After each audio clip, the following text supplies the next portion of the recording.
এ দেশের 1 ইঞ্চি মাটি রক্ষা করার জন্য, ঈমান আর আমল যদি রক্ষা করার জন্য আবার ডাক আসে, কোনোদিন পিছপা পাবেন না, সামনে পাবেন ইনশাআল্লাহ। কিসের 3 বছর, কিসের 14 বছর? এদেশে যদি কিয়ামত পর্যন্ত জেলে থাকা লাগে, ফাঁসি হয়, তারপরও প্রতিবেশীর এরকম আচরণ মেনে নেওয়া হবে না ইনশাআল্লাহ। ওরা পারে না পাকিস্তানের সাথে, পারে না চীনের সাথে, পারে না মায়ানমারের সাথে, পারে না নেপালের সাথে। আমাদের নরম পেয়েছে, ওখানে মায়ের খায় আর আমাদের উপরে প্রতিশোধ নেই। যেখানে যেখানে মায়ের খায় দেখেছেন, পাকিস্তানের বর্ডারে মায়ের খায়, চীনের বর্ডারে মায়ের খায়। আর এই মায়ের খাওয়া দৃশ্যগুলো ওরা সিনেমা বানায় বলিউডে। আল্লু অর্জুন, রামচরণ, প্রভাস, মনে করছেন হুজুর কিছু জানেন, সব খবর আমার কাছে আছে। এদেরকে দিয়ে সিনেমা বানিয়ে ওইটা হিট করায় সারা বিশ্বে, ওই টাকা দিয়ে মুসলমান ধ্বংস করা। আমরা চাই ভারতের কোনো চ্যানেল যেন বাংলাদেশে আর না চলে। ওদের কোনো সিনেমা, নাটক, থিয়েটার আমাদের দরকার নেই। আমাদের সিনেমা তৈরি হবে ইরানের মতো, যেখানে শিক্ষা পাওয়া যায়। এক কথা বলেন না কেন?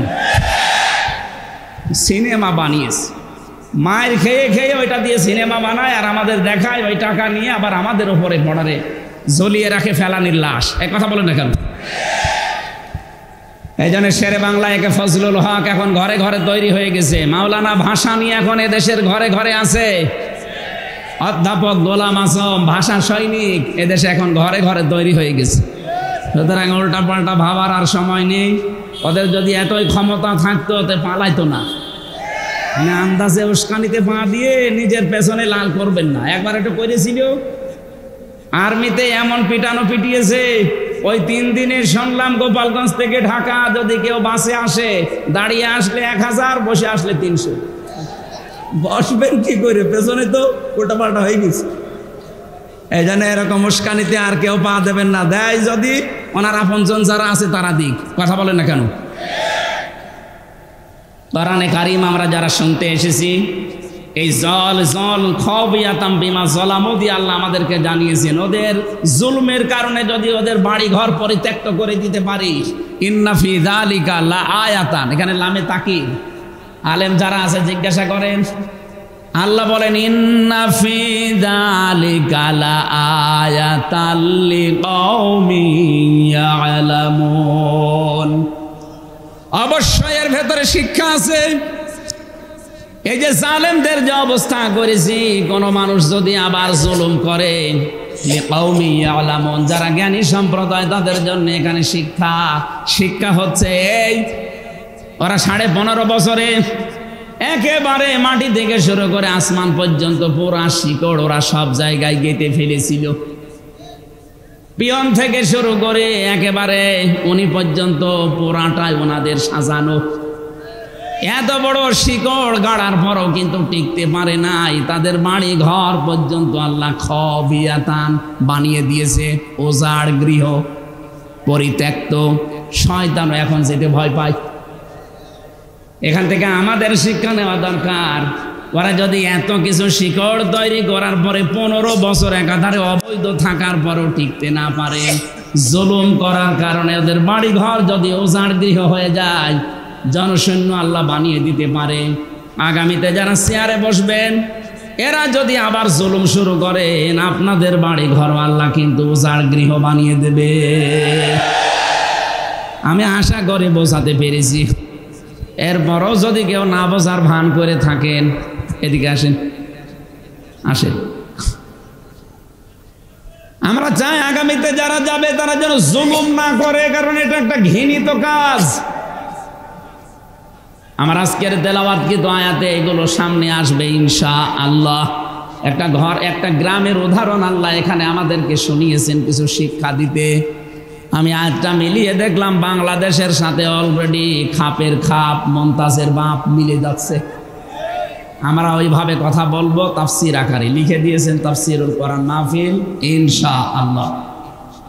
কোরআনে কারিম আজ পর্যন্ত যারা শুনতে এসেছে নাজিল হওয়ার পরে, কিয়ামত পর্যন্ত যারা শুনবে, এই মানবতা 3 শ্রেণীতে বিভক্ত।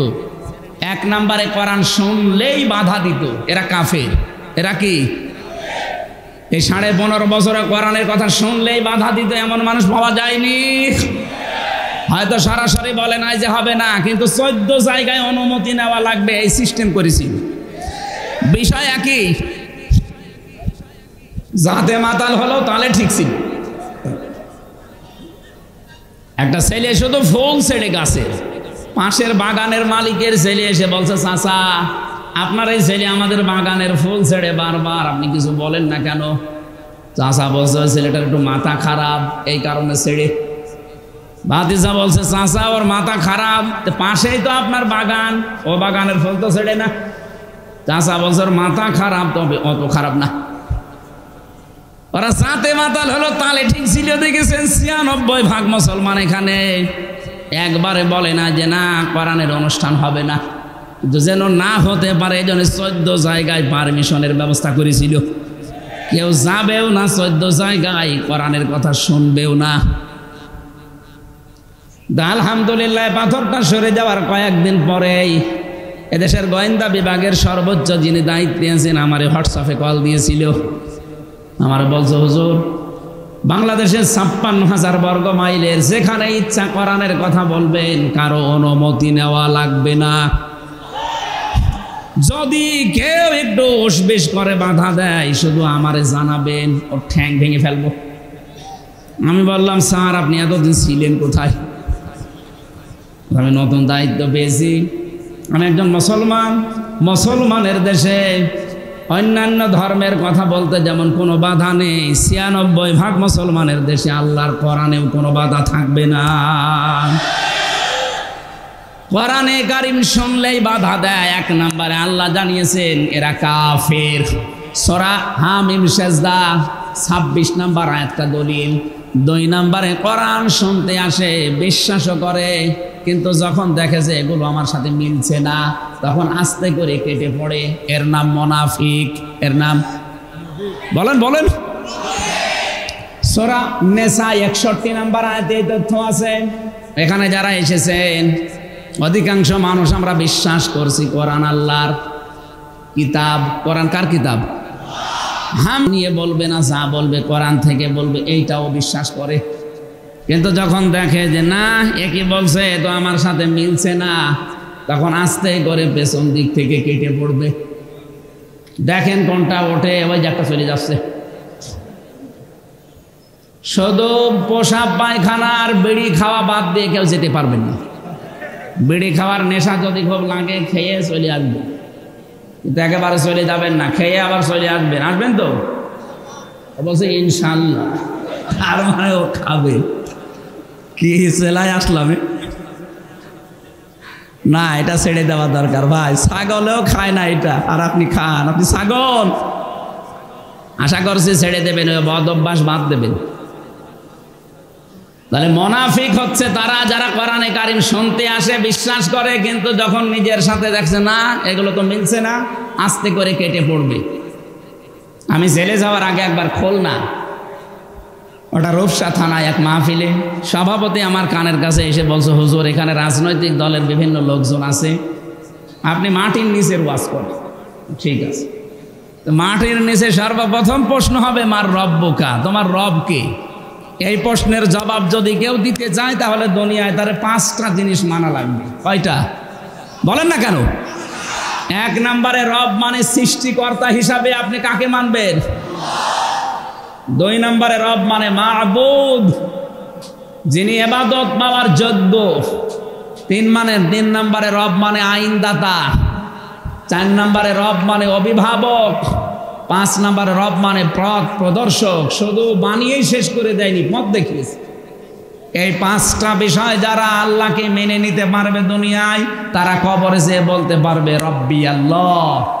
একটা একটা করে যে ব্যক্তি সৃষ্টিকর্তা, মাহবুদ, আইনদাতা, আল্লাহর আইনে দেশে চলে তো বস হুজুর মাটির নিচের ওয়াজ দরকার নেই, উপরে ওয়াজ করো।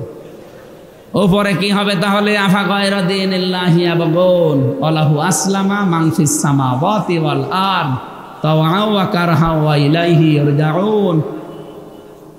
তোমাদের কি হয়েছে? কোন দিকে দৌড়াচ্ছ? তোমরা কি আল্লাহর দ্বীন বাদ দিয়ে অন্য কোনো কিছু তালাশ করো? অথচ আকাশ জমিনে যা আছে সব ইচ্ছায় অনিচ্ছায় আল্লাহর সামনে মাথা নত করে দিয়েছে, ফিরে তার কাছে। তাহলে আমরা এখনো পর্যন্ত এই জমিনে মাটির উপরে যারা আছি আল্লাহর দিন বাদ দিয়ে কোন দিনের দিকে দৌড়াচ্ছি? কবরের দ্বিতীয় প্রশ্নে মা দীনুকা, তোমার দিন কি? কেউ যদি এ কথা বলতে চায় দীনুন আল ইসলাম, তাকে দুনিয়ায় 5টা জিনিস মানা লাগবে। কয়টা? আরো জোরে। 1 নম্বরে হওয়া লাগবে, 2 নম্বরে উন্নত চরিত্রের অধিকারী হওয়া লাগবে, 3 নম্বরে আকীদা শুদ্ধ করা লাগবে, 4 নম্বরে ইখলাস লাগবে আপনার প্রতিটি কর্মে, 5 নম্বরে লেনদেন স্বচ্ছ থাকতে হবে দুনিয়ায়। এই 5টা বিষয় যদি দুনিয়ায় মানতে পারেন, আপনি কবরে যেয়ে বলতে পারবেন দীনুন আল ইসলাম। এবার আমারে বলছো হুজুর এসব দরকার নেই, আপনি পরিবার নিয়ে বলেন। পরিবার নিয়ে মানে কবরে নেই, জমিনে নেই, পরিবারটা কোন জায়গায়? পরিবার জমিনে না। বলছে থাক, পরিবার নিয়ে বলেন। স্বামী স্ত্রীর গন্ডগোল কেন হয়? এইটা ঠিক আছে না। ফাতিলকা বুয়ুতুহুম খাবিয়াতাম বিমা যালামু। আল্লাহ পাক বলেন এই সেই ঘর, খাবিয়াতান আমি উজাড় করে দিয়েছি, পরিত্যক্ত বানিয়ে দিয়েছি, জনশূন্য করে দিয়েছি, সার শূন্য করে ফেলেছি। বিমা যালামু, তাদের জুলুমের কারণে। এই আয়াতটা 1500 বছর আগে নাজিল হওয়া, অথচ 2024 সালের 5 আগস্টে মনে হচ্ছে বিকাল 5টায় আল্লাহ আর একবার নাজিল করেছে। আপনি তাকান সারা বাংলাদেশের দিকে, 630টা থানা আছে কম বেশি এদেশের। যেখানে যেখানে জালেমদের ঘর ছিল ওই জায়গাগুলো আল্লাহ উজাড় গৃহ বানিয়ে দিয়েছে। আমার কুষ্টিয়ার হানিফ সাহেবের বাড়ি, এ তো সাহেব বলা ঠিক না, হানিফের বাড়ি। কি এনো সাহেব বলা ঠিক না, কারণ সাহেব হওয়ার যোগ্যতা তারা হারিয়ে ফেলেছে। ওরে ইনু বলা যায়, না হলে নুনু বলা যায়, কারণ এখন মানুষ আর ইনু বলে ডাকে না, বলে নুনু। সেদিন আদালতে তুলতে সময় দেখলাম একজনকে পচা ডিম মেরেছে, বলছে নুনুর গায়ে মারলাম। বলবে তো যে ইনুর গায়ে না, বলছে নুনুর গায়ে মারলাম। তার মানে নামও পাল্টিয়ে গেছে, এখন আর কেউ ইনু বলেও ডাকে না। সাহেব তো দূরের কথা, নাম পাল্টিয়ে দিয়েছে নুনু। এই জন্য হানিফের বাড়ি আপনি দেখবেন উজাড় গৃহ বানিয়ে দিয়েছে আল্লাহ, এখন জাতীয় টয়লেট। অথচ 5 তারিখের আগে কত দাপট ছিল ওই বাড়িটার, ওখান থেকে জুলুমের কত ষড়যন্ত্র হতো। কুষ্টিয়ায় কাকে কাকে ধরিয়ে দেবেন, কাকে মিথ্যা মামলা দিয়ে মিথ্যা সাক্ষী দিয়ে জীবন নষ্ট করবেন, ওই ঘরে পরিকল্পনা হতো। হ্যাঁ, কথা বলেন না কেন? শুধু কি ওই জায়গায়, সারা বাংলাদেশের 64 জেলার 630টা থানা কম বেশি সব জায়গায় জালেমদের ঘরে একই আলোচনা, যে সকালে কারে দুর্বল করা যায়, কারে ধরিয়ে দেওয়া যায়, কারে মিথ্যা মামলা দিয়ে মিথ্যা সাক্ষী দিয়ে ওরে নষ্ট করে ফেলা যায়। কিচ্ছু জানে না, একজন ঘুমিয়ে আছে ঘরে, হঠাৎ চোখ খুলে দেখছে থানা হাজতে। কি গো? ঘুমের ঘরে উঠে জিজ্ঞাসা করছে ভাই আমি কোথায়? হাজতে। কেন? গাছ কেটেছিস? কখন? স্বপ্নে। এইটা চলছিল কিনা বলেন তো? আর ওরা সকালবেলা বুড়ি উড়াইতো, আমরা ন্যায় বিচার কায়েম করছি। এই ন্যায় বিচারের নমুনা। একটা লোক কিচ্ছু জানে না, গাছ কাটা কি, গাড়িতে আগুন লাগানো কি, ও জীবনে কোনোদিন দেখেও নি, অথচ সেই মামলায় ও জেল খাটতেছে 5 বছর। আর বানানোর সাক্ষীগুলো তো সব আগে থেকে রেডি করা। আমারে বলছে আপনার নামে 50টা মামলা হবে। আমি বললাম যে স্যার আপনি কি মামলা বানাবেন? বলছে মামলা সব আমাদের রেডি করা আছে, শুধু নাম লিখে দেব। কি চলছিল দেশে আপনি টের পাচ্ছেন?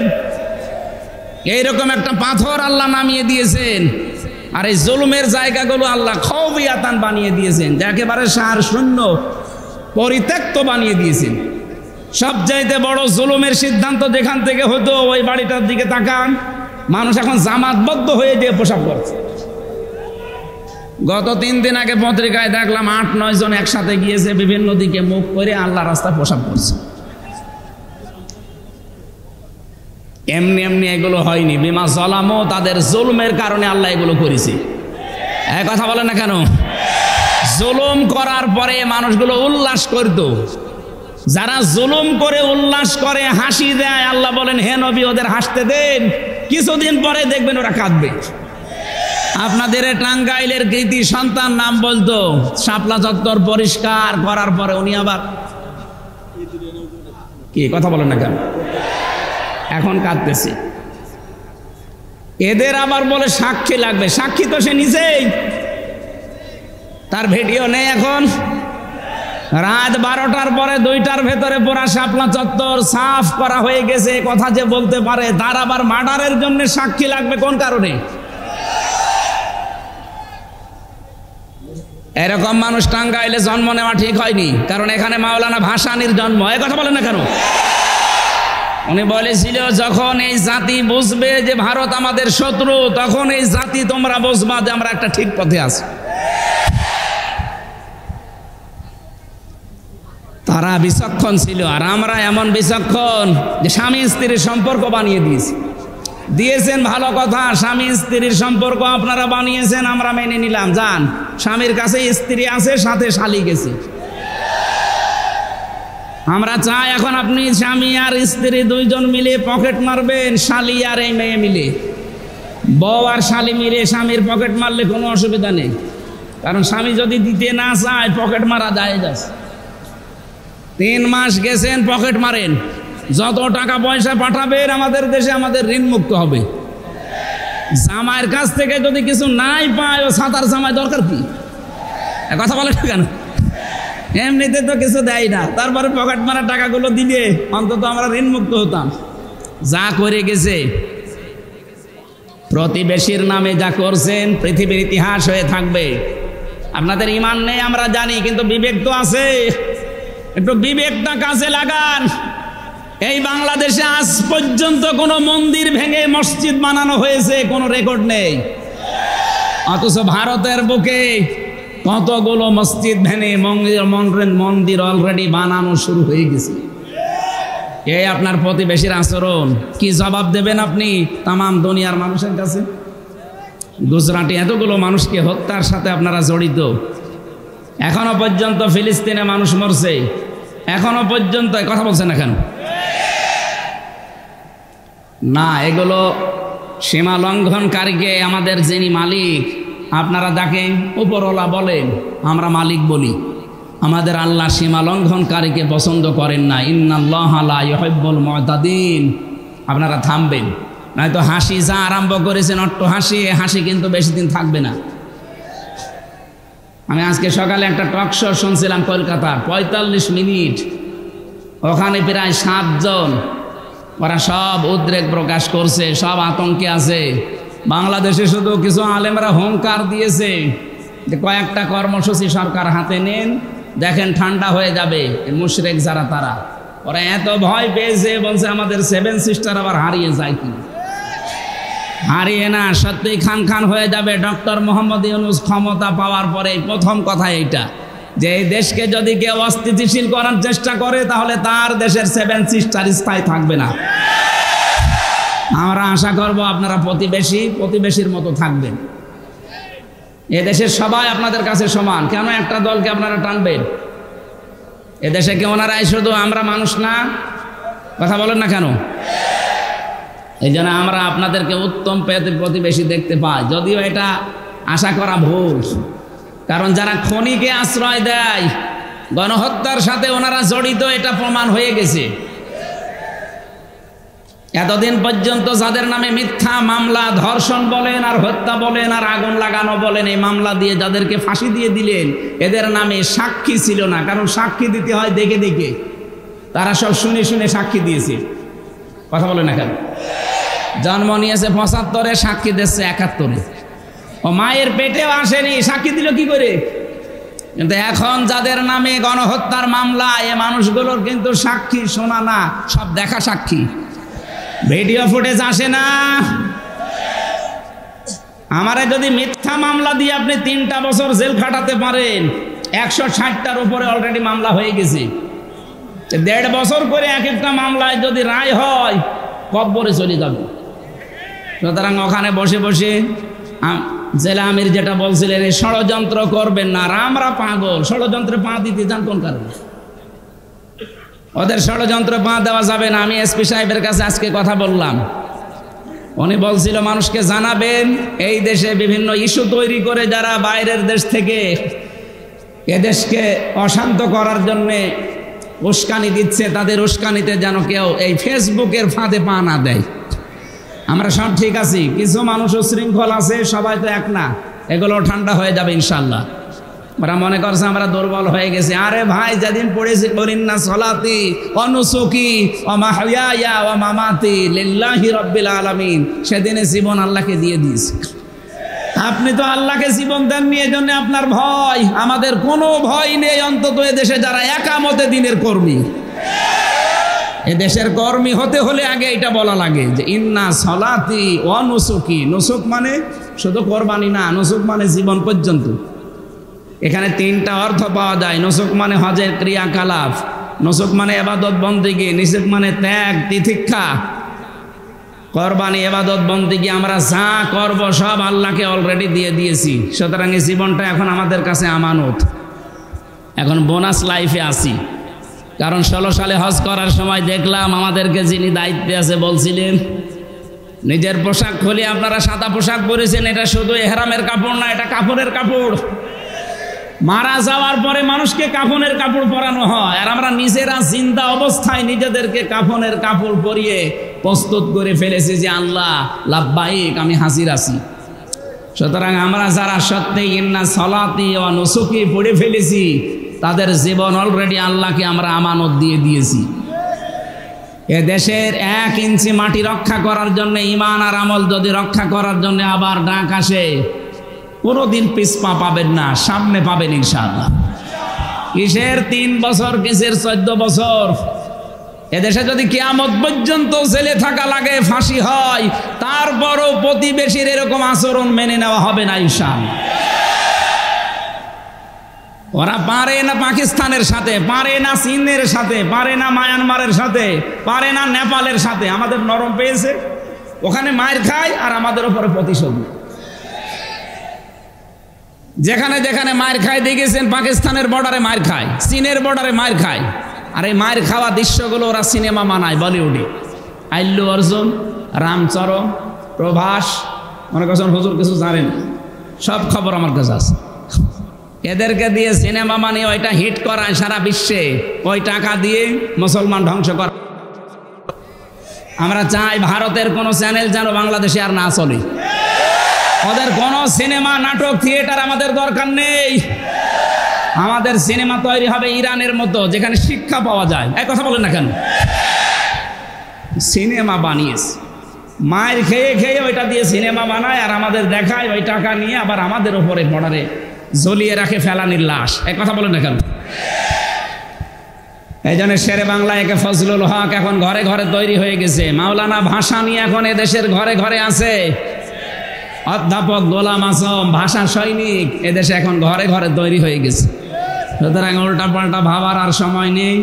ওদের যদি এতই ক্ষমতা থাকতো, ওতে পালাইতো না। মানে আন্দাজে উস্কানিতে পা দিয়ে নিজের পেছনে লাল করবেন না। একবার একটু করেছিল, আর্মিতে এমন পিটানো পিটিয়েছে, ওই 3 দিনে শুনলাম গোপালগঞ্জ থেকে ঢাকা যদি কেউ বাসে আসে, দাঁড়িয়ে আসলে 1000, বসে আসলে 300।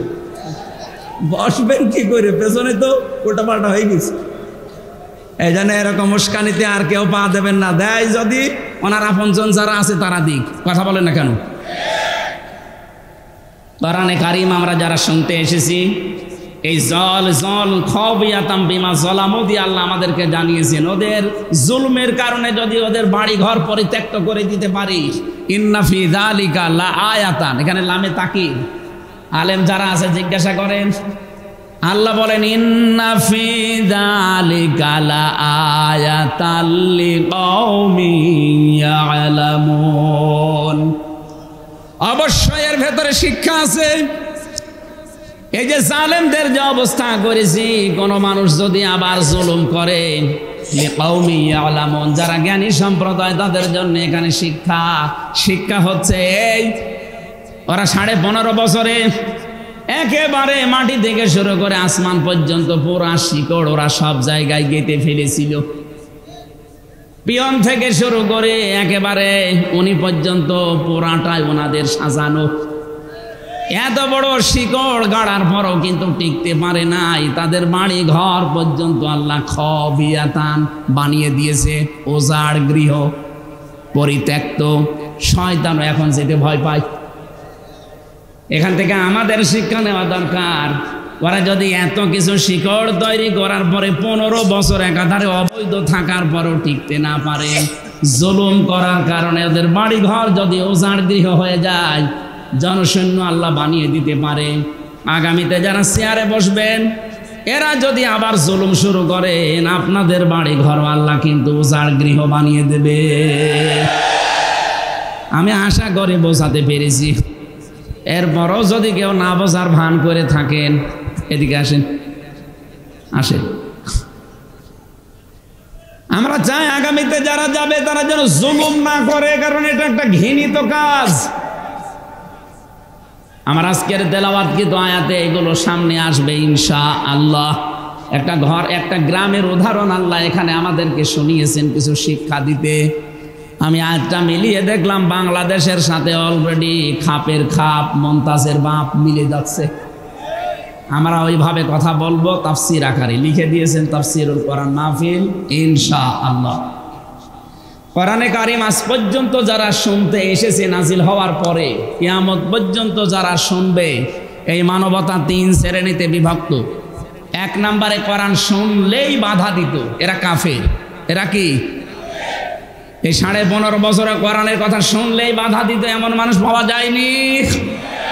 হয়তো সরাসরি বলে নাই যে হবে না, কিন্তু 14 জায়গায় অনুমতি নেওয়া লাগবে, এই সিস্টেম করেছি। বিষয় একই, যাতে মাতাল হলো তাহলে ঠিক ছিল। একটা ছেলে শুধু ফুল ছেড়ে গাছের, পাশের বাগানের মালিকের ছেলে এসে বলছে, চাচা আপনার এই ছেলে আমাদের বাগানের ফুল ছেড়ে বারবার, আপনি কিছু বলেন না কেন? চাচা বলছে ছেলেটার একটু মাথা খারাপ, এই কারণে ছেড়ে। ভাতিজা বলছে, চাচা ওর মাথা খারাপ, পাশেই তো আপনার বাগান, ও বাগানের ফুল তো ছেড়ে না। চাচা বলছে ওর মাথা খারাপ, তবে অত খারাপ না।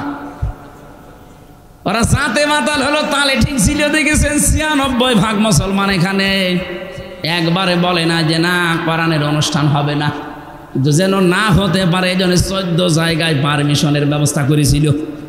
কেউ যাবেও না 14 জায়গায়, কোরআনের কথা শুনবেও না। আলহামদুলিল্লাহ পাথরটা সরে যাওয়ার কয়েকদিন পরেই এদেশের গোয়েন্দা বিভাগের সর্বোচ্চ যিনি দায়িত্বে আছেন আমারে হোয়াটসঅ্যাপে কল দিয়েছিল। আমার বলছে, হুজুর বাংলাদেশের 56,000 বর্গ মাইলের যেখানে ইচ্ছা কোরআনের কথা বলবেন, কারো অনুমতি নেওয়া লাগবে না। যদি কেউ একটু উসবিস করে বাধা দেয়, শুধু আমারে জানাবেন, ওর ঠ্যাং ভেঙে ফেলবো। আমি বললাম, স্যার আপনি এতদিন ছিলেন কোথায়? আমি নতুন দায়িত্ব পেয়েছি, আমি একজন মুসলমান, মুসলমানের দেশে অন্যান্য ধর্মের কথা বলতে যেমন কোনো বাধা নেই, 96% মুসলমানের দেশে আল্লাহর কোরআনেও কোনো বাধা থাকবে না। কোরআনে কারিম শুনলেই বাধা দেয়। 1 নম্বরে আল্লাহ জানিয়েছেন এরা কাফের। সূরা হামিম সেজদা 26 নম্বর আয়াতটা দলিল। 2 নম্বরে কোরআন শুনতে আসে, বিশ্বাসও করে, কিন্তু যখন দেখে যে এগুলো আমার সাথে মিলছে না, তখন আস্তে করে কেটে পড়ে। এর নাম মুনাফিক। এর নাম বলেন বলেন। সূরা নিসা 61 নম্বর আয়াতে এই তথ্য আছে। এখানে যারা এসেছেন অধিকাংশ মানুষ আমরা বিশ্বাস করছি কোরআন আল্লাহর কিতাব। কোরআন কার কিতাব? হামজিয়া থেকেও বানিয়ে বলবে না, যা বলবে কোরআন থেকে বলবে, এইটাও বিশ্বাস করে। কিন্তু যখন দেখে যে না একই বলছে, তো আমার সাথে মিলছে না, তখন আস্তে করে পেছন দিক থেকে কেটে পড়বে।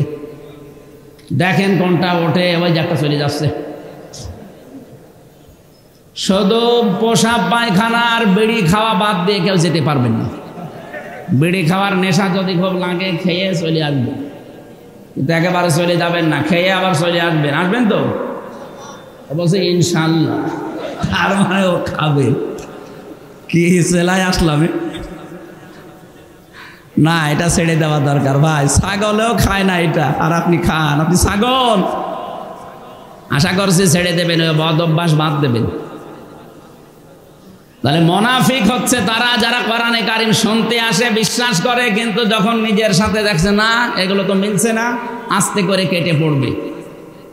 আমি জেলে যাওয়ার আগে একবার খুলনা, ওটা রূপসা থানায় এক মাহফিলে সভাপতি আমার কানের কাছে এসে বলছে, হুজুর এখানে রাজনৈতিক দলের বিভিন্ন লোকজন আছে, আপনি মাটির নিচের ওয়াজ করেন। ঠিক আছে, তো মাটির নিচে সর্বপ্রথম প্রশ্ন হবে মার রব্বুকা, তোমার রব কে? এই প্রশ্নের জবাব যদি কেউ দিতে চায় তাহলে দুনিয়ায় তার 5টা জিনিস মানা লাগবে। কয়টা বলেন না কেন? 1 নম্বরে রব মানে সৃষ্টিকর্তা হিসাবে আপনি কাকে মানবেন? 2 নম্বরে রব মানে মাবুদ, যিনি ইবাদত পাওয়ার যোগ্য। 3 নম্বরে রব মানে আইনদাতা। 4 নম্বরে রব মানে অভিভাবক।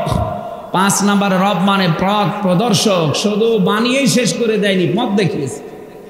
এই 5টা বিষয় যারা আল্লাহকে মেনে নিতে পারবে দুনিয়ায়, তারা কবরে যেয়ে বলতে পারবে রব্বি আল্লাহ। একটা একটা করে যে ব্যক্তি সৃষ্টিকর্তা, মাহবুদ, আইনদাতা, আল্লাহর আইনে দেশে চলে, তো বস হুজুর মাটির নিচের ওয়াজ দরকার নেই, উপরে ওয়াজ করো। উপরে কি হবে তাহলে? আফা গায়রা দীনিল্লাহি ইয়াবগুন ওয়ালাহু আসলামা মান ফিস সামাওয়াতি ওয়াল আরদ তাওআ ওয়া কারহা ওয়া ইলাইহি ইরজাউন। তোমাদের কি হয়েছে? কোন দিকে দৌড়াচ্ছ? তোমরা কি আল্লাহর দ্বীন বাদ দিয়ে অন্য কোনো কিছু তালাশ করো? অথচ আকাশ জমিনে যা আছে সব ইচ্ছায় অনিচ্ছায় আল্লাহর সামনে মাথা নত করে দিয়েছে, ফিরে তার কাছে। তাহলে আমরা এখনো পর্যন্ত এই জমিনে মাটির উপরে যারা আছি, আল্লাহর দিন বাদ দিয়ে কোন দিনের দিকে দৌড়াচ্ছি?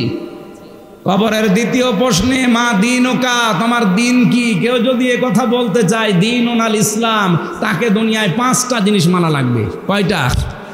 আরো জোরে। 1 নম্বরে হওয়া লাগবে। 2 নম্বরে উন্নত চরিত্রের অধিকারী হওয়া লাগবে। 3 নম্বরে আকীদা শুদ্ধ করা লাগবে। 4 নম্বরে ইখলাস লাগবে আপনার প্রতিটি কর্মে। 5 নম্বরে লেনদেন স্বচ্ছ থাকতে হবে দুনিয়ায়। এই 5টা বিষয় যদি দুনিয়ায় মানতে পারেন, আপনি কবরে যেয়ে বলতে পারবেন দীনুল ইসলাম। এবার আমারে বলছো হুজুর এসব দরকার নেই, আপনি পরিবার নিয়ে বলেন। পরিবার নিয়ে মানে কবরে নেই, জমিনে নেই। পরিবারটা কোন জায়গায়? পরিবার জমিনে না। বলছে থাক, পরিবার নিয়ে বলেন। স্বামী স্ত্রীর গন্ডগোল কেন হয়? এইটা ঠিক আছে না?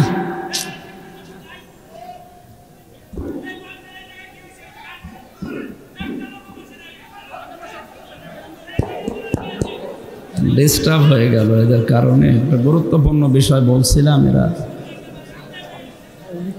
এই জন্যে এই মাঠের ময়দানের এগুলো আমার আসতে মনে বলে না। সেমিনার হলে একটু ভালো হয়। একটা বিষয় এত কষ্ট করে যদি বুঝিয়ে ও না বোঝে,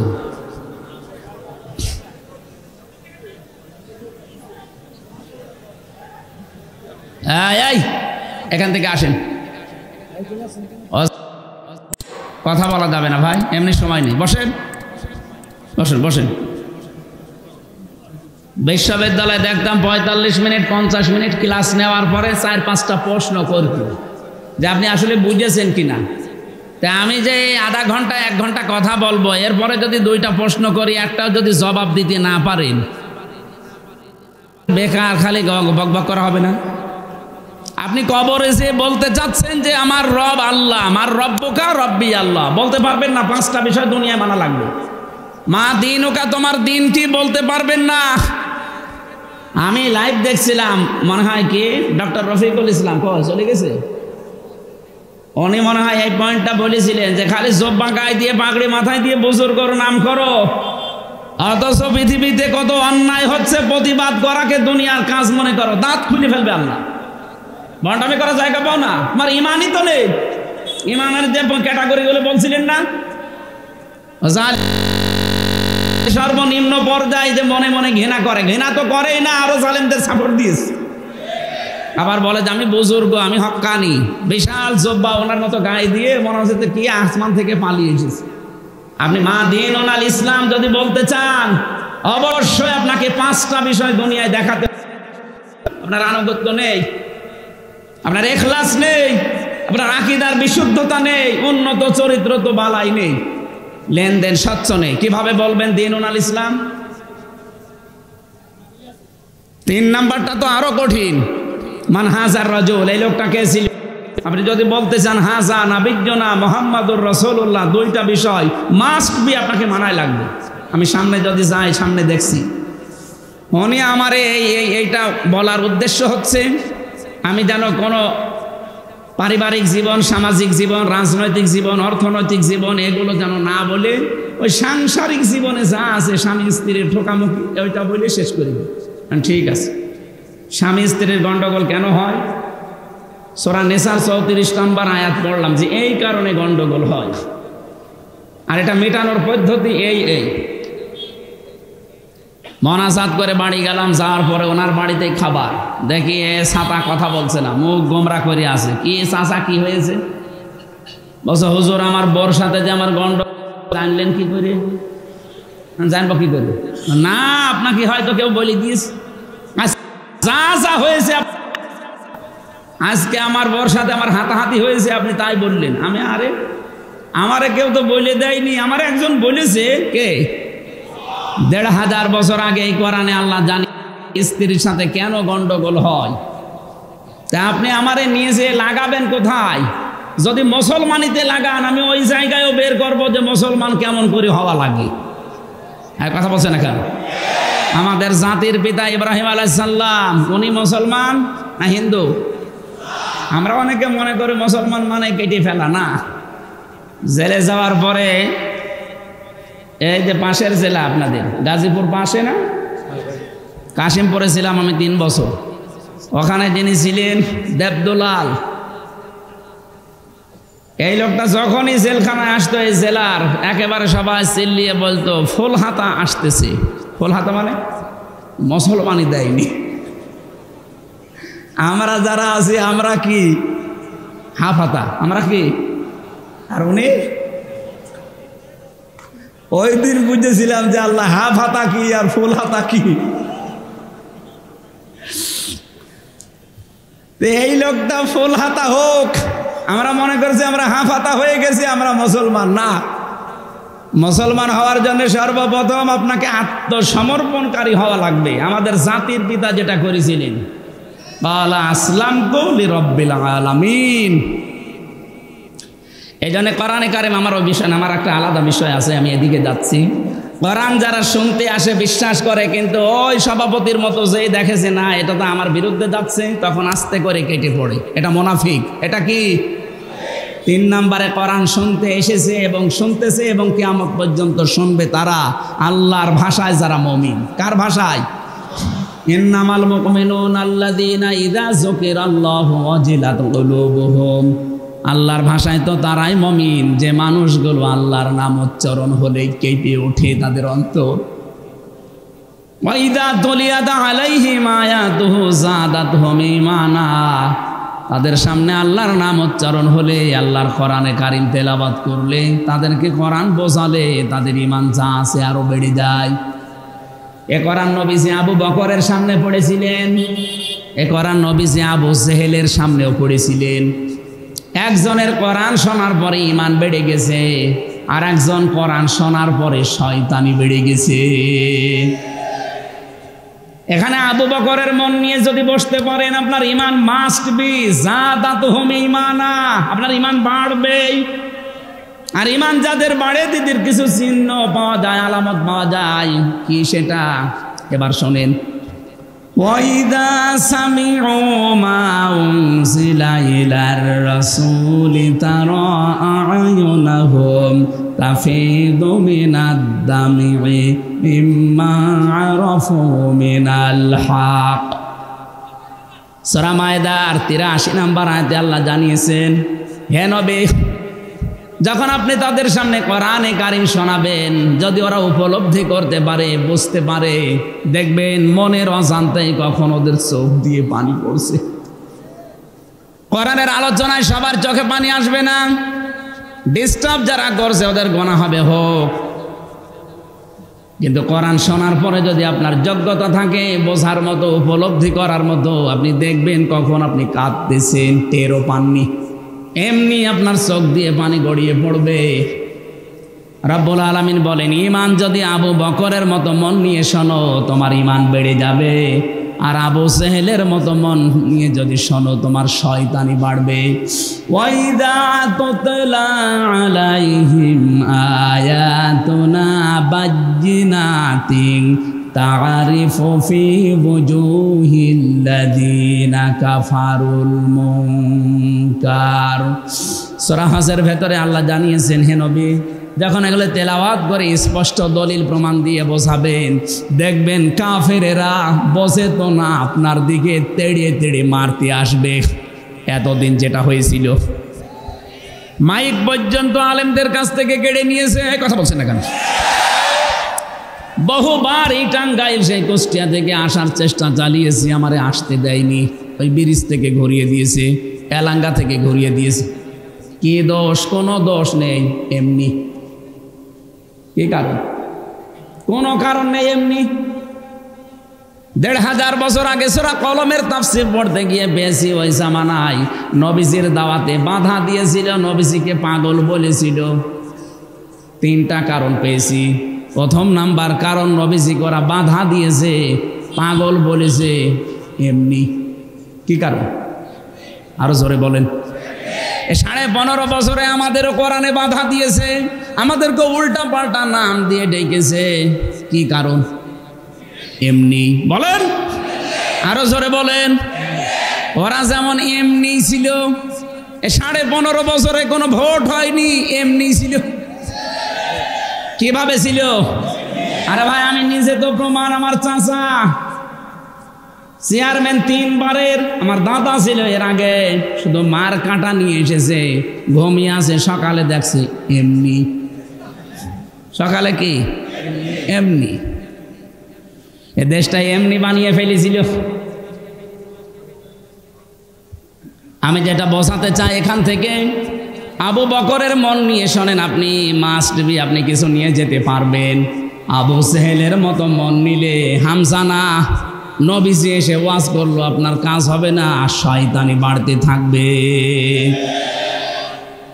3 নম্বরে গুণ তাদের, ওয়ালা রাব্বিহিম ইয়াতাওয়াক্কালুন। কোরআন শোনার পরে এই মানুষগুলোর বিশ্বাস, এদের তবকা এত বেড়ে যায়, আল্লাহর প্রতি তারা ভরসাকারী হয়ে এখান থেকে যায়। এ তাফসীর মাহফিলের আয়োজন এই কারণে আমরা আজকে আমাদের ভরসাটা আল্লাহর উপরে এত দৃঢ় করতে চাই। প্রতিবেশী রাষ্ট্র, দাদা বাবুরা না, তামাম দুনিয়ায় এক হয়ে গেলেও আমাদের ইমানের সামনে ধোলার মতো উড়ে যাবে। আমার ভাইরা, আমরা কোরআনে কারিমের 3 নাম্বার যে পয়েন্টটা শুধুমাত্র 2টা লাইন বলছি। কবরে যে কেউ যদি বলতে চান মান হাজার রাজুল, এই লোকটাকে আপনি যদি বলেন যে হাজা নাবিয়ুনা মুহাম্মাদুর রাসূলুল্লাহ সাল্লাল্লাহু আলাইহি ওয়াসাল্লাম, 2টা কাজ মাস্ট বি দুনিয়ায় আপনাকে দেখাতে হবে। আপনি এই কোরআনে কারিম পড়তে হলে যে কায়দা পড়েন, আলিফ বা তা সা থেকে ইয়া পর্যন্ত 29টা অক্ষরে, প্রতিটি অক্ষরে আমাদের ওই নবীর পরিচিতি আল্লাহ দিয়ে দিয়েছেন। আলিফ দিয়ে আহমদ, বা দিয়ে বাশির, তা দিয়ে মুত্তাকি, সা দিয়ে মুদ্দাসির, জিম দিয়ে জামিল, হা দিয়ে হামিম, খ দিয়ে খাতামান নবিয়্যিন। টান দিতে দিতে আপনি একেবারে শেষে যাবেন, ইয়া ইয়াসিন। ইয়া হরফে নেদা, সিন মানে সাজ্জেদ। তাফসিরে কাবিরের ভেতরে সিন শব্দের 5টা অর্থ আল্লামা ফখরুদ্দীন রাজি রহমতুল্লাহ আলাইহি দিয়েছেন। আল্লাহ পাক নিজে ঘোষণা দিচ্ছেন, ইয়াসিন, হে নেতা। সিন মানে সাজ্জেদুল আলামিন, সিন মানে সাজ্জেদুল বাশার, সিন মানে সাজ্জেদুল কাউনাইন, সিন মানে সাজ্জেদুল মুরসালিন, সিন মানে সাজ্জেদুল আম্বিয়া। এর এক একটা অক্ষরের ভেতরে হাজার হাজার কথা আছে। যত গবেষণা করবেন তত নতুন জিনিস পাবেন। আমার আলোচনার বিষয় একটা, এই জন্য আমি কিন্তু ইঙ্গিত দিলাম। আর যারা আল্লাহর ঘোষণা দেওয়া নেতা ইয়াসিন, বিশ্বনবীকে যারা নেতা মানেন না, অন্য কাউকে যারা নেতা মানেন, আপনি বিশ্বাস করতে পারেন কবরে যে আপনি ধরা খাবেন। কারণ নবীজিকে আল্লাহ দেখিয়ে বলবে মান হাজার রজুল, এই লোকটাকে আপনি বলতে পারবেন না, বলবেন লা আদরি, আমার জানা নেই। যদি আপনি দুনিয়াতে বিশ্ব নবীর আদর্শে যারা চলে তাদেরকে নেতা মেনে চলতে পারেন, তাদের আদর্শ মতো চলতে পারেন, আপনি কবরে গিয়ে বলতে পারবেন হাজা নবিয়ুনা মুহাম্মাদুর রাসূলুল্লাহ। আমরা তো এইটাই চাই, আপনি যেন ধরা না খান কবরে। কথা বলেন না কেন? আল্লাহ আমাদেরকে যেন বাঁচিয়ে দেন, দয়া করে বলেন আমিন। সূরা নাহাল আয়াতের তাফসীর করতে হলে ৮-৯টা বিষয় সামনে থেকে বলা লাগে। এর নামকরণ কি, এর ঐতিহাসিক প্রেক্ষাপট কি, এর বাংলা মাতৃভাষায় অর্থ কি হবে, এগুলো সব আলাদা আলাদা করে বলা লাগে। এর আগের আয়াত পরের আয়াতের সাথে সম্পর্ক কি, এগুলো তাফসীরের মূল নীতি, উসুলে তাফসীর। আমার যেহেতু এখন এসার পরে আবার সেই মধুপুরে যে ওঠা লাগবে, এই জন্য আমি খুব তাড়াতাড়ি করছি। সব বাদ দিয়ে আয়াতের ভেতরে প্রবেশ করলাম। আল্লাহ আমাদেরকে এবার একটা উদাহরণ দিচ্ছেন, উপমা দৃষ্টান্ত। অদরাবাল্লাহু মাসালান কারিয়াতান কানাত আমিনাতাম মুতমাইন্না। আল্লাহ একটা গ্রামের উদাহরণ দিলাম, যে গ্রামটা ছিল নিরাপদ এবং নিশ্চিন্ত। ওই গ্রামে কেউ বসবাস করলে ওখানে নিরাপদে থাকতে পারতো এবং নিশ্চিন্তে। তাফসিরে মুফাসসির দিয়েছেন ইবনে কাসিরে, এটা হচ্ছে মক্কা। এটা কি, আমি কেন বলছি বারবার এই কথাগুলো, এখান থেকে কিছু শিক্ষা নিয়ে আসবে। এবার আপনি 47-এর আগে দেশটার দিকে তাকান, যাই ছিলাম আমি ইতিহাস পড়ে যা দেখেছি, আমরাও নিরাপদেই ছিলাম। কথা বলেন না কেন? এই দাদাদের চক্রান্তে ওই সময়ে দেশটা, ওনাদের থেকে পাকিস্তান আর আমরা দুইটা ভাগ হয়ে গেলাম।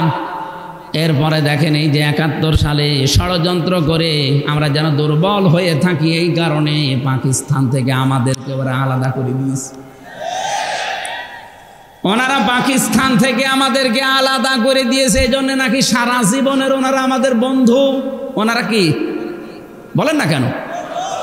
পাকিস্তান থেকে মাত্র একটা ভাগ আমরা বের হয়ে গেছি, এই জন্য যারা করে দিল এই কাজ, আমাদেরকে যারা আলাদা করে দিল পাকিস্তান থেকে, তারা যদি আমাদের বন্ধু হয়। ডক্টর ইউনূস উনি চাচ্ছে 7 সিস্টারের মাধ্যমে ভারত যেন আরো 7 ভাগ হয়। আপনারা 1 ভাগ করে যদি বন্ধুর দাবি করেন, আমরা তো 7 ভাগ করে দেওয়ার চেষ্টায় আছি। আমরা কত বড় বন্ধু আপনি টের পাচ্ছেন?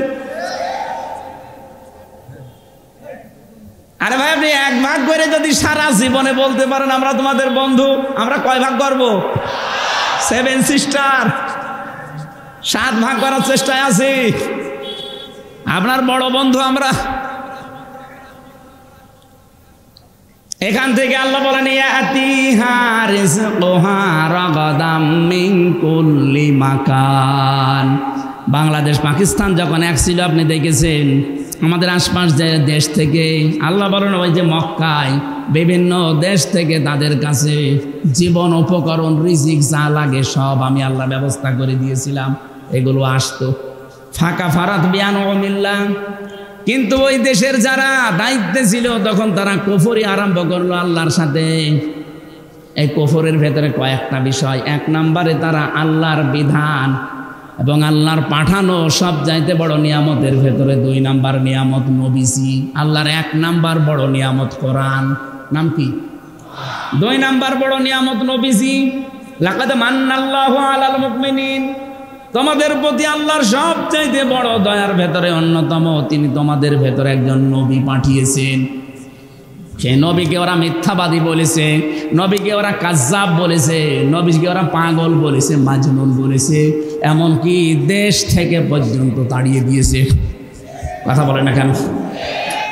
আল্লাহ রাব্বুল আলামিন বলেন এরকম কিছু কারণ দেখার পর আমার নিয়ামতের শুকরিয়া আদায় না করে আমার নিয়ামতের সাথে যখন ওরা বিদ্রোহ করেছে, আমার এত বড় নিয়ামতকে দেশে থাকতে দেয়নি, তাড়িয়ে দিয়েছে।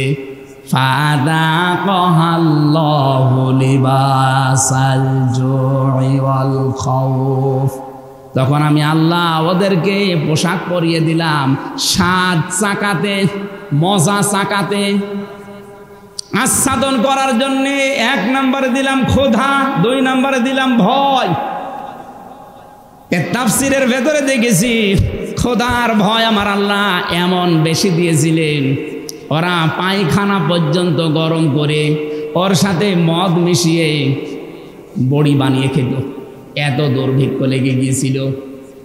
নবীজি যখন তাড়িয়ে দেয়, আল্লাহর নবী তখন কাবা শরীফের দিকে ওই জায়গায় মুখ করে বলেছিলেন, কাবা, আমার বড় ইচ্ছা ছিল তোমার খেদমত করব, কিন্তু তোমার নিষ্ঠুর সন্তানরা আমার থাকতে দিল না। হ্যাঁ, তবে আমি যাচ্ছি। আল্লাহ যাবার সময় তাকে সূরা কসসের 85 নম্বর আয়াতের শেষেরটা শুনিয়েছিলেন, লা রাদ্দুকা ইলা মাআদ। হে নবী, আপনাকে যেখান থেকে ওরা তাড়িয়ে দিল, লা এখানে আলেম আছে, লামে তাকিদ দিয়েছেন। আল্লাহ গ্যারান্টি দিয়ে বলেন, হে নবী, অবশ্যই আপনাকে আমি আবার এই জায়গায় ফিরিয়ে নিয়ে আসব। শুধু ফিরিয়ে নিয়ে আসবো না, সম্মানের সাথে নিয়ে আসবো। এই আয়াতের তাফসীরে আধুনিক মুফাসসির লিখেছেন, পৃথিবীতে যুগে যুগে যারা কোরআনের জন্য কষ্ট স্বীকার করে, বিতাড়িত হয়ে যায়, কণ্ঠাসা হয়ে থাকে, এই মানুষগুলোকে আল্লাহ যখন ফিরিয়ে নিয়ে আসে তখন সম্মানের সাথে নিয়ে আসে। এর বাস্তব প্রমাণ নবীজি নিজে যখন ফিরে এসেছিলেন বাদশাহ হয়ে, কি হয়ে? এই বাংলাদেশেও প্রমাণ আছে, মাওলানা আবুল কালাম আজাদ, এই কথা বলেন না কেন? বিতাড়িত হয়েছিলেন দেশ থেকে, পালিয়ে গিয়েছিলেন, তার নিজের দোষে না, কোরআন প্রচারের কারণে আল্লাহ তাকে ফিরিয়ে নিয়ে এসেছেন সম্মানের সাথে। এখন মাওলানা আবুল কালাম আজাদ এসেছে, আসবে। উনি যদি জেলাতে আসে, জালেমরা আসবে, যে মানুষগুলো আসবে মহব্বত নিয়ে, তার চাইতে কোটি গুণ মানুষ আসবে মাওলানা আবুল কালাম আজাদ ওই যে লাল দাড়িয়ালার কথা শুনতে। দ্বিতীয় মাসলা হচ্ছে, পৃথিবীতে কোরআনের বিপক্ষে অবস্থান যারা নেয়, এরা যদি একবার পালায়, এই পৃথিবীর ইতিহাস আল্লাহ কাউকে আর এই পৃথিবীতে ফিরিয়ে নিয়ে আসে না। আপনি তাকান চেঙ্গিস খানের দিকে, কথা বলছেন, লক্ষণ সেনের দিকে, পালিয়েছে আজ 805 বছর আগে পালিয়েছে, আজ পর্যন্ত ফিরে আসেনি। আর ওনার 3 মাস 5 দিন, 3 মাস 5 দিন না, 30 মাস 5 দিন পার হলো, আসবে না। কারণ আর ছাতা কয় বছর পরে মরে যাবে। টার্গেট দিয়েছিল 41 সাল। আপনার কি আজরাইলের সাথে কন্ট্যাক্ট ছিল নাকি? আমরা 1 সেকেন্ডের ভরসা পাই না, কথা বলে না কেন? আর আপনার 86 বছর বয়স, এত ভরসা কোথা থেকে পেলেন? ভরসা যারা দিয়েছিল তারা এখন চিকিৎসাও করাচ্ছে না। শুনলাম যে রোগ হয়েছে এখন আর চিকিৎসাও করাচ্ছে না, ওদের ভেতরে এখন দ্বন্দ্ব লেগে গেছে যে ছাতা থাকলে শুধু আমাদের সাথে গন্ডগোল, ও ছাতা মরে যাক, ওর চিকিৎসাও লাগবে না। কোরআনের বিপক্ষে অবস্থান নিয়ে যদি আপনি কণ্ঠাসা হয়ে পড়েন, যদি পালিয়ে যান, যদি বিতাড়িত হন, নির্বাসিত হন, জীবনে আর ফিরে আসতে পারবেন না, সে লাইন শেষ। নবীজিকে আল্লাহ গ্যারান্টি দিয়েছিলেন, লা রাদ্দুকা ইলা মাআদ। এটা নবী পর্যন্ত শেষ না, কিয়ামত পর্যন্ত আয়াতটা থাকবে। এই জন্য আমরা যারা 15.5 বছরে কোরআনের জন্য কণ্ঠাসা হয়েছিলাম, এক পেশে হয়েছিলাম, বাড়ি থাকতে পারিনি, জেলে থেকেছি, দেশ থেকে চলে গেছে, এই মানুষগুলোকে আল্লাহ আবার প্রতিষ্ঠা দেবে সম্মানের সাথে। নবীজিকে আল্লাহ দেয়নি, নবীর উম্মত যারা তাদেরকেও দেবে, কিন্তু আপনি তো নবীর উম্মত না। কি আমি হাসি মানুষ নবীর উম্মত না? নবীর উম্মত না, এই জন্য বলছি। বিশ্ব নবী যেই দিন নবুয়ত পাওয়ার পরে বাড়িতে আসলেন, স্ত্রীকে বললেন, আমাকে ঢেকে দাও, আমি ভয় পেয়েছি। জাম্মিলুনি ইয়া খাদিজা, আমার জীবনের ওপর আমার আশঙ্কা হচ্ছে আমি যেন মারা যাব। হযরতে খাদিজা ওই দিন 5টা কথা বলেছিলেন। তার 2 নম্বরে তিনি বলেছিলেন, ইন্নাকা লা তাসিলুর রাহিমা ওয়া তাহমিলুল কাল্লা। হে আমার স্বামী আবুল কাসেম, ভয় পাবেন না, আপনি তো রক্তের সম্পর্ক ঠিক রাখেন, আপনি ভয় পান কেন? দুনিয়ায় যারা রক্তের সম্পর্কগুলো ঠিক রাখে তাদের কোনো ভয় নেই। কি করলেন 15.5 বছরে? আমরা আপনার আত্মীয় স্বজন ছিলাম না, কথা বলছেন না? আপনি মিলান, যে কোনো কায়দায় আমরা আত্মীয় স্বজন ছিলাম, এই জন্য কেউ ভাবি, কেউ আপা, কি বলতাম না? আমরা আপনাকে আপা বলে ডাকতাম, আর রংপুরের বিভাগের লোক আপনাকে ভাবি বলে ডাকত। কেউ কেউ মানুষ কন্যা নাম দিয়েছিলাম। এত রকমের সম্পর্ক আপনাদের সাথে আমাদের, কি করলেন আত্মীয়র সম্পর্কগুলো? একটাও ঠিক রাখেননি। যে কয়টা ঠিক ছিল সেই কয়টাও শেষ করে ফেলেছেন। অন্তত ফরিদপুরে বিয়ে দিয়েছিলেন মেয়েটার, সেখান থেকেও মেয়েটা বাদ দিয়ে নিলেন, সেই রক্তের সম্পর্ক শেষ। কার সাথে সম্পর্ক আপনার ঠিক আছে? তাহলে রক্তের সম্পর্ক যারা নষ্ট করে তাদের ভেতরে ভয় ঢুকিয়ে দেন কে?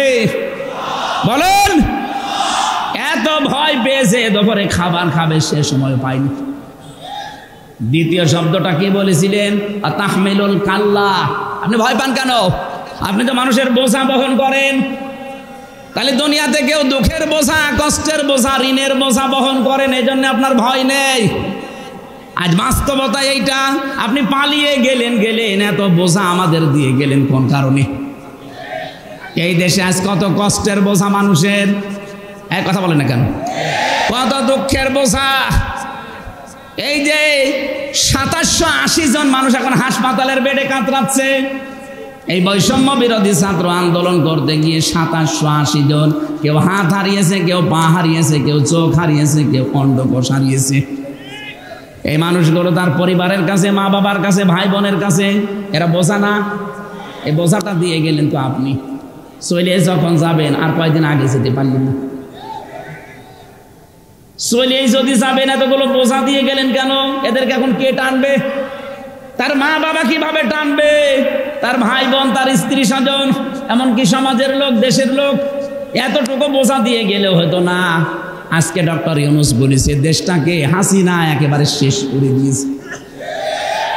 এত ঋণের বোঝা আপনি দিয়ে গেলেন। এই দেশে এখন কেউ জন্ম নিলেই তার মাথার উপরে 1 লাখ টাকা ঋণ। নবীজি বলেন তার স্ত্রী তাকে সান্ত্বনা দিয়েছে, আপনি ভয় পাবেন না, আপনি মানুষের বোঝা বহন করেন, আর আপনি আরো বোঝা চাপিয়ে দিলেন। তাহলে মানুষের বোঝা যারা হালকা করে না, বহন করে না, আরো বোঝা চাপিয়ে দেয়। নবীর উম্মত দাবি করতে পারে না নবীর উম্মতের বাইরে। এই জন্য নবীর উম্মত যদি কষ্ট স্বীকার করে কোরআনের জন্য, তাদেরকে আল্লাহ প্রতিষ্ঠা দেবে হয় দুনিয়া, যদি না দেয় আখেরাতে। আর যারা কণ্ঠাসা হচ্ছেন আজ জুলুমের কারণে, তাদের ফিরে আসার রাস্তা বন্ধ। আপনার ইতিহাসের দিকে, বাপদাদার দিকে তাকান, একটাও ফিরে আসেনি। চেঙ্গিস খান তাহলে ফিরে আসতো, হিটলার ফিরে আসতো, লক্ষণ সেন ফিরে আসতো। ওরা যখন আসে না, আপনারাও আসবেন না। আর আপনারা না আসলে আমরা খুশি। আমরা চাই অন্তত হস্ত করেছেন হাজী সাহেব, আল্লাহ বিল্লাহ করে বাকি জীবন কাটান। তাও কিয়ামতের ময়দানে হয়তো হাসির কাতারে দাঁড়াতে পারবেন। আর যা আরম্ভ করেছেন হাসির কাতারে না, শেষ পর্যন্ত দেখা যাবে আবু জেহেলের কাতারে দাঁড়িয়ে আছে। আল্লাহ রাব্বুল আলামিন বলেন, তারা আমার নিয়ামত গুলো পাওয়ার পরে যখন নবীকে পর্যন্ত দেশে থাকতে দেয়নি, আর 15.5 বছরে আল্লাহর নিয়ামত গুলোর সাথে কি করলেন? নবী এখন নেই, নবীর ওয়ারিস আছে আলেম। কথা বলেন না কেন? এই আলেমদের সাথে কি করেছেন আপনি? আমি তো নিজে সাক্ষী। আমি ছোট হই, খাটো হই, আমার নামের আগে তো একটু আলেম লেখা আছে।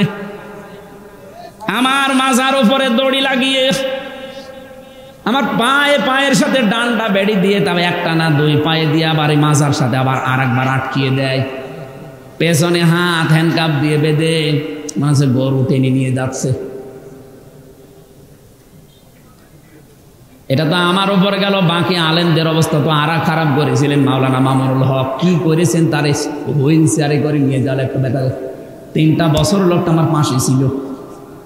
আমি সত্যি করে বলছি লোকটা ভালো মানুষ আমার দৃষ্টিতে। কারণ 3 বছরে কিছু ফেও লেগে আছে পেছনে, যারা এতদিন মুনাফিকি করেছে, যারা কওমি জননী নাম দিয়েছে, তাদের কারণে পেরিয়ে দিচ্ছে না।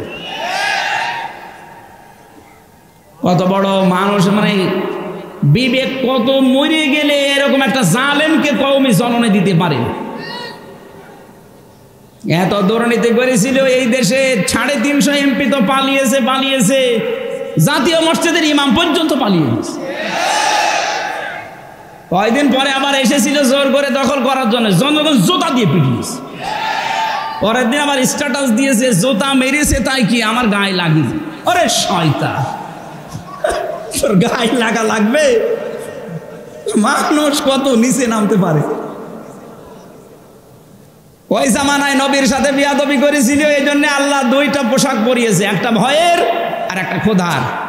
এই জামানায় যারা আল্লাহর নবীর ওয়ারিসদের সাথে খারাপ ব্যবহার করলেন, মাওলানা জসিমউদ্দিন রহমানী সাহেবকে জঙ্গি মামলা দিয়ে 10, 11 বছর 12 বছর পর্যন্ত বিনা কারণে আপনি আটকিয়ে রাখলেন।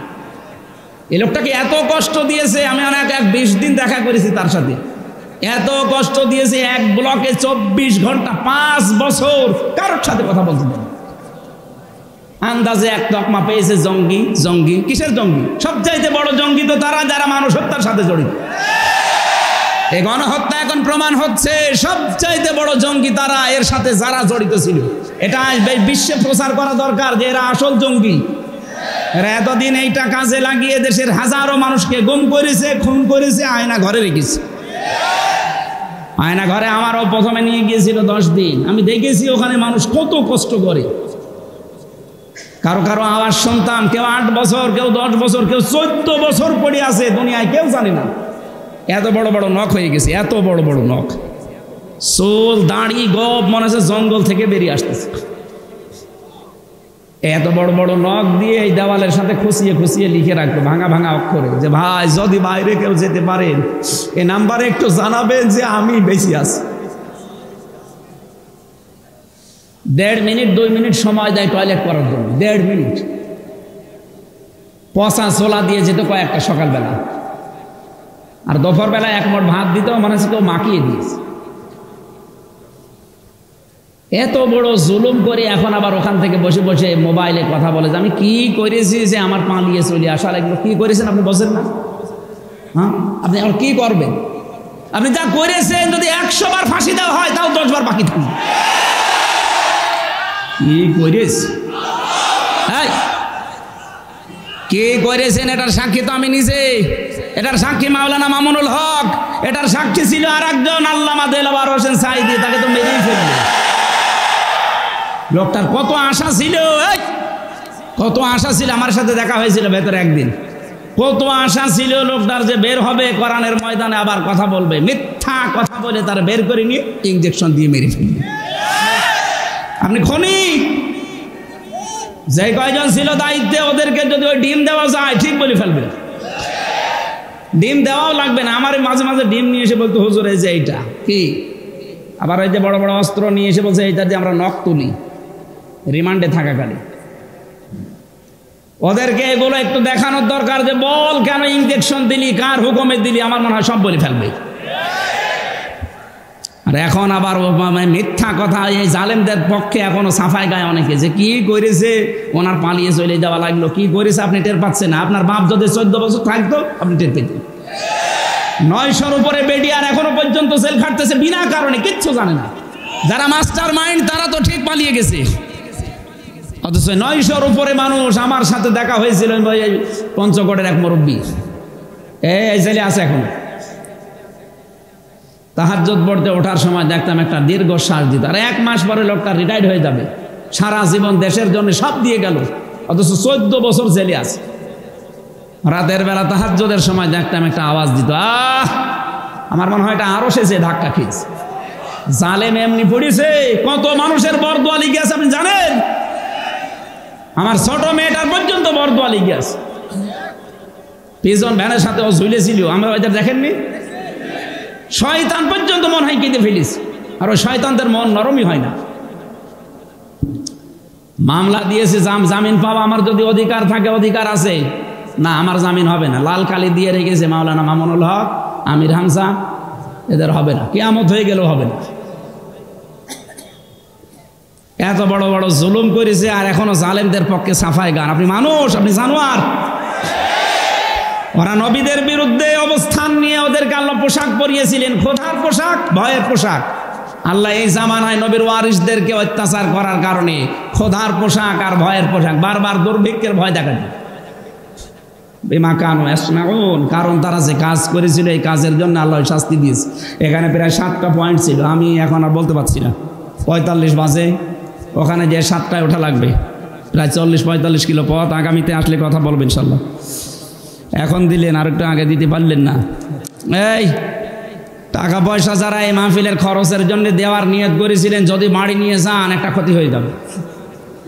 কোরআনের পক্ষে যদি আপনার টাকা খরচ না হয় তো টাকা কি করবেন, কি দিয়ে যান। যারা টাকা পয়সা নিয়ে এসেছেন, আপনার ড্রাম দেওয়া আছে, ড্রাম দেওয়া আছে, লোক আছে, অবশ্যই দিয়ে যাবেন। 5টা টাকা হলেও যেন আপনার থাকে, নয়তো আপনার ক্ষতি হবে। মহিলা মাহফিলে মা বোনেরা নিজের দায়িত্ব নিয়ে একটু একটু কালেকশন করেন, এনারা যেন ঋণী হয়ে না যায়। আরে ভাই, কোরআনের প্রচারে আপনার টাকা থাকবে না তো থাকবে কোথায়? অবশ্যই দিয়ে যাবেন। আজকের মতো আমার এইটা হলে আমি আরো চালাতে পারতাম, এটা জোর করে জেলা আমির সাহেব নিয়েছিল। আগামীতে আসলে একটার জন্য আসবো ইনশাল্লাহ। আপনারা একটু বসেন। গাড়িটা